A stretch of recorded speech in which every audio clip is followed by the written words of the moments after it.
You're here because staying informed matters, but, well, time is precious. So let's get straight to it. Yeah, let's jump in. We've been digging through the recent content from Tiempos Sustentables.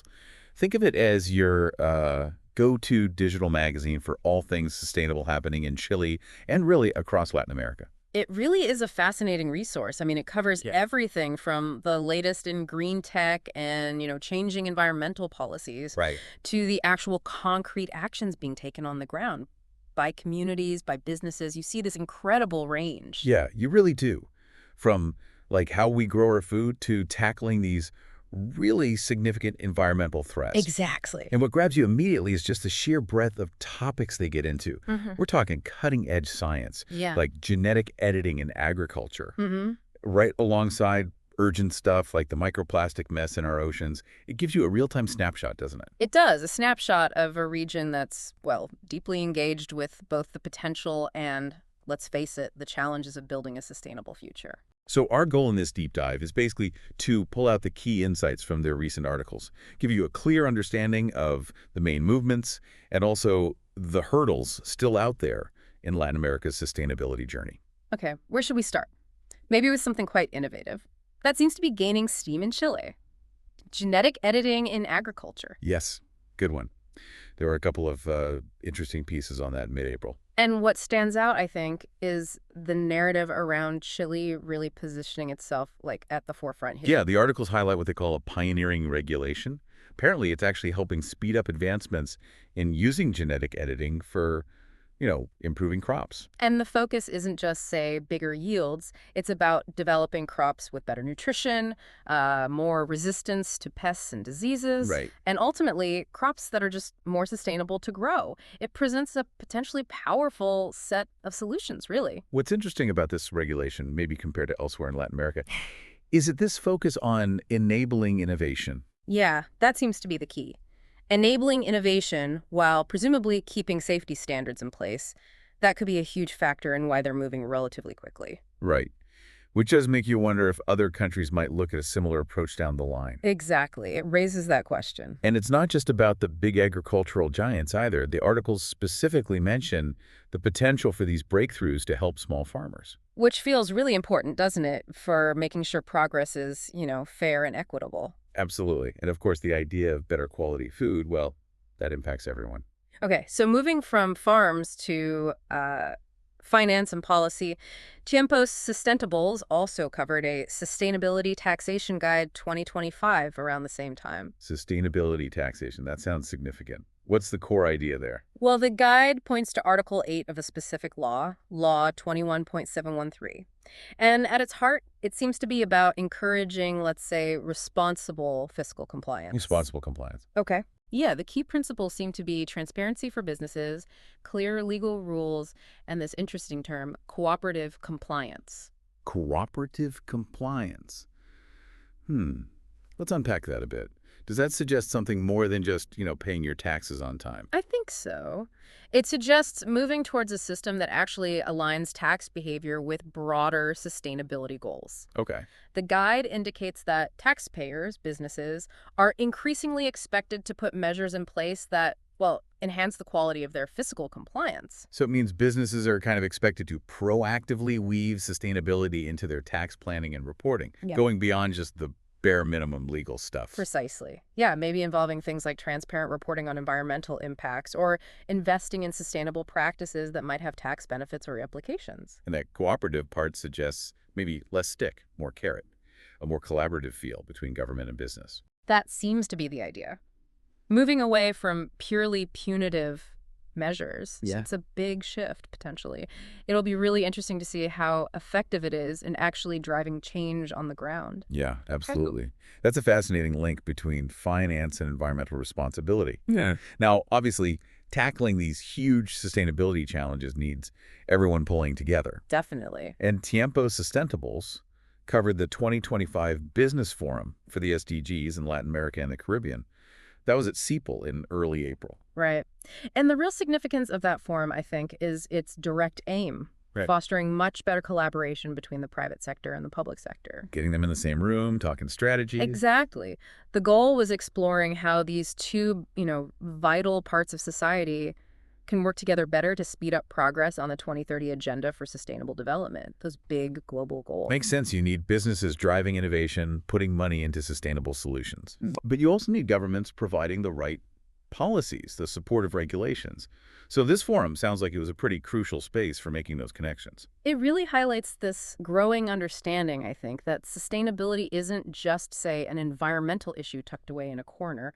It needs a coordinated response across all sectors. Yeah, totally integrated. Okay, but we can't talk sustainability without hitting some of the big environmental problems. And Tiempos Sustentables did address the microplastics crisis in our oceans. That was around April 11th. Ah, yes, the microplastics. Yeah. A truly critical global issue, and Latin America is certainly not immune. Not at all. The article acknowledged the serious harm microplastics cause, to marine life, marine ecosystems, and potentially to our own health, too. Did it get into specific solutions? The overview we saw didn't detail them specifically, no, but just the fact that it was featured really underlines how prominent this issue is on the region's sustainability agenda. It has to be.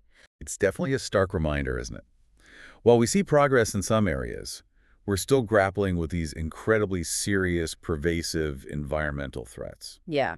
And speaking of the bigger picture, Tiempos Sustentables also had some really thought-provoking opinion pieces. Oh, yeah. One, published mid-April, was by Margarita Ducci. She's the executive director of Red Pacto Global Chile that's linked to the UN. Okay. And she asked this really powerful question. What if we don't achieve the Sustainable Development Goals? Oof. That's a sobering question to tackle. It really is. Her piece likely explored the potential consequences, social instability, economic disruption, obviously environmental damage, if the world falls short of those ambitious SDG targets. It serves as such a critical reminder of what's actually at stake here. Absolutely. It's easy to get caught up in the day-to-day, the incremental steps. And forget the potential fallout if we don't collectively get there. Yeah.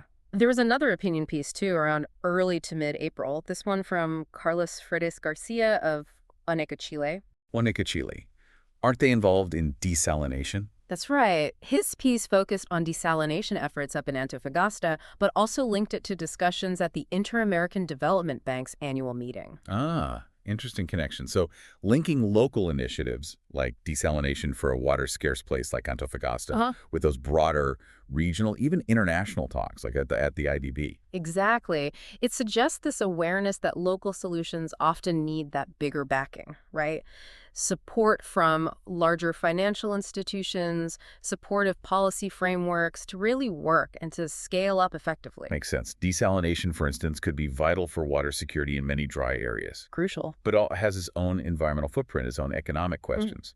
Those were probably part of the IDB discussions. I'd imagine so. There are rarely simple fixes, are there? And these high-level discussions, they provide a really valuable space for sharing expertise, flashing out the complexities.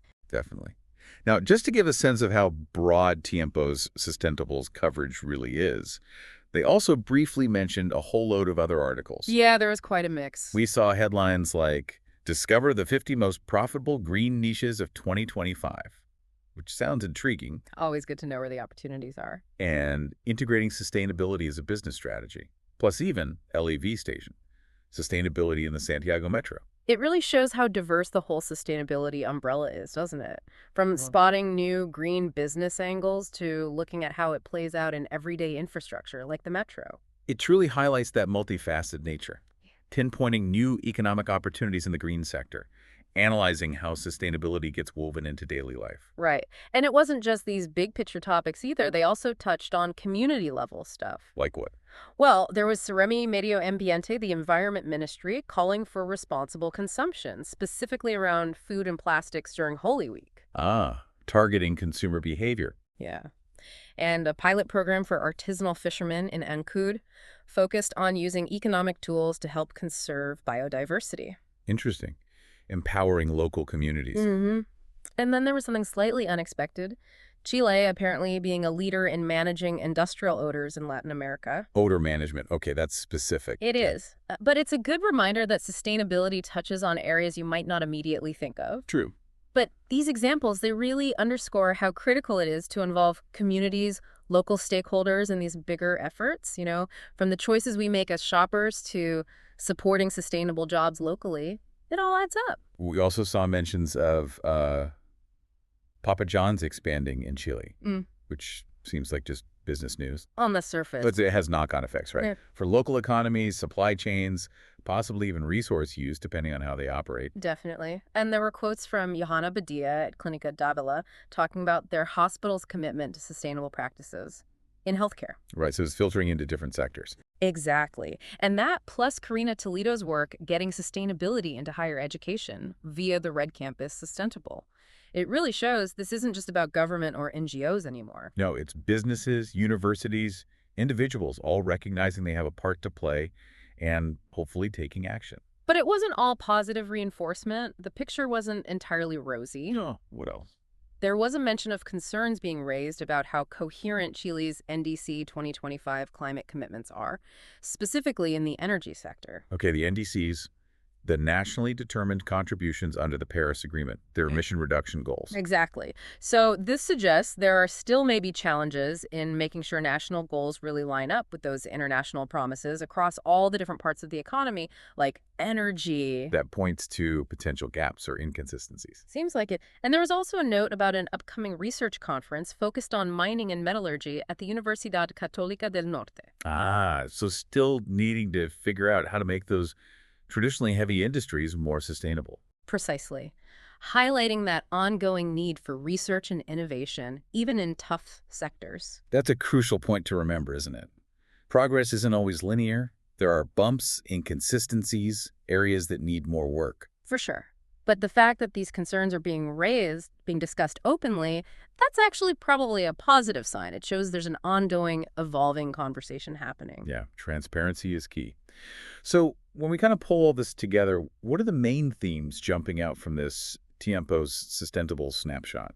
Well, I think we're seeing significant innovation, definitely in areas like agriculture. We're seeing a growing and maybe more sophisticated understanding of how to actually integrate sustainability into business practices. Right, from tax to logistics. Yeah, supply chains, the whole lot. And alongside that, a very clear-eyed recognition of the big environmental challenges that aren't going away, like microplastic. Absolutely. And it's so striking how interconnected all these pieces are. You can't really separate them. Not really. Advancements in sustainable farming, for instance, they feed directly into economic development and food security. And businesses adopting sustainable practices Yeah. that can drive innovation and reduce environmental impact. Exactly. And it's all ultimately working towards those bigger sustainable development goals, hopefully. It really gives you a sense of a region actively grappling with these complex issues, doesn't it, on multiple fronts? It does. And by staying informed about all these different initiatives, from the high-tech research to the community projects, you get a much fuller picture, I think, of the different paths being explored towards a more sustainable future in Latin America. Which leads to a final thought, maybe something for our listeners to chew on. Mhm. Given this huge range of activity, the breakthroughs, the business shifts, the persistent crises across Chile and the wider region, which of these areas do you think holds the most significant potential for real transformative change? Or maybe which presents the biggest roadblocks on that path to a truly sustainable future? Is it the tech, Mhm. the policy, the environmental cleanup? That's a great question. Lots to consider there. Definitely Yeah. something to think about as you go about your day.